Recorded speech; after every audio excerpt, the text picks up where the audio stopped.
Tell me that again, what the second grade parent said. A parent of one of our second grade students that was in the DRUMBEAT program said that she saw great benefit from her son. He loved the program, and he loved it so much that she brought him a drum set for Christmas.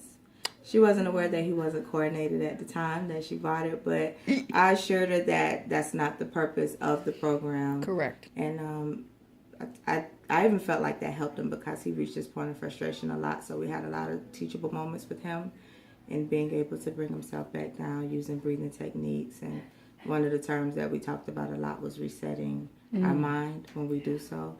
And he's able to use that term a lot. So I talked to her about that and just encouraged her to have him keep going because he enjoyed it so much. So you guys, it sounds like, had a really high demand from parents for DRUMBEAT. And staff. And staff. Okay. Yes. We had people added, like they kept asking to add people several weeks after we even began. Wow. Okay, so you guys are rocking it. This is awesome. So I'm really interested in your story because you haven't formally had the training, and yet you guys have this dream team thing going. So what kind of benefits are you seeing for the students?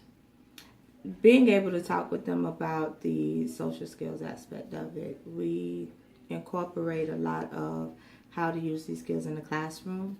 So we use the drums, but we talk about the terms, the rhythm and the harmony, and talking about how to do that in the classroom. And when they're outside of us, what does it look like? How should they do it? And if they found themselves out of rhythm, out of beat, out of harmony with the others, then those are the things that they can do in order to find themselves again and again. We talk about resetting the mind frame because it's just a simple term that they can grasp. It's just stop, listen to what's going on around you, and then come back in and join the group. And so we practiced with that a lot when we would be drumming and they began to get off. We talked about resetting the mind. You feel yourself getting off, just stop, listen to what's going on.